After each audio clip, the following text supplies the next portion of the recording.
he sent Matt away for 13 months in what they call close management, which we on the outside call solitary confinement. And while he was there, we couldn't visit, and I would hear from him very rarely at that time.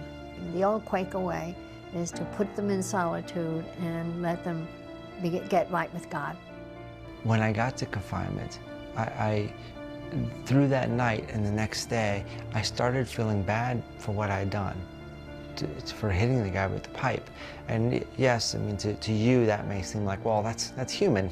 You should have felt bad, you shouldn't have hit him. But to me, that was new. I had hit other people, had stabbed other people for the same kind of principled reasoning. It's, you know, on principle, I'm gonna stab you because you snitched on me. And it's something that I had no right to do and I shouldn't have done, but I never felt bad about it. I was living in an aggressive, violent society, prison. And these are the rules and this is how I'm gonna live.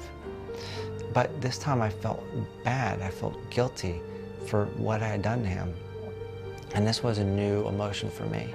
And even through most of my conviction for the murder that sent me to prison, I didn't feel bad about the kid that died. He just, you know, hey, I didn't shoot him. You know, I'm sorry he's dead, but I didn't feel bad about the pain and suffering I put my family through.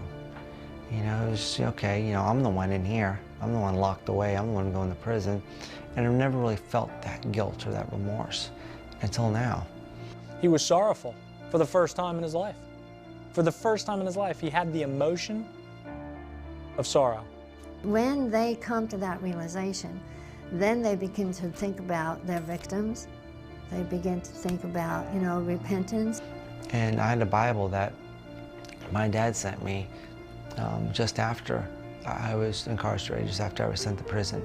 And I kept it with me. I had it the whole time. I never opened it or read it. It was just kind of in my locker.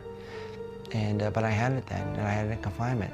And the next day, I got it out and started reading it, just because I wanted to try to address this guilt somehow. I didn't know what to do. If they get into the spiritual, and regardless of what faith, and they become to know that they have an all-forgiving God, that they feel a little bit better about who they are. I was raised in a Christian family, and I was raised going to Sunday school, so I knew what the gospel was. I knew what the Bible was.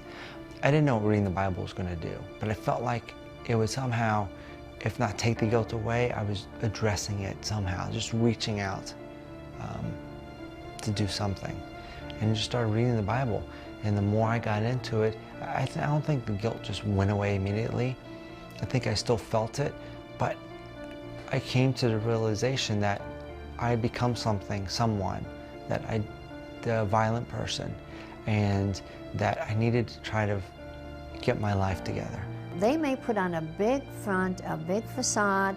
They may be big, tough guys walking through the prisons and whatever else, but inside, they are still not sure of who they are, and they have to learn to forgive themselves. Never forget what they did, but forgive themselves.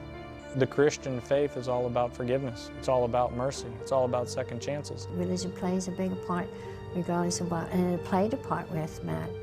It plays a part with almost everyone that's going to succeed. The first thing I realized is, I think, just about love. You know, not the grace or forgiveness, but the emphasis in the Gospels about love. And realize, you know, that as an emotion or that as a principle in my life has been lacking.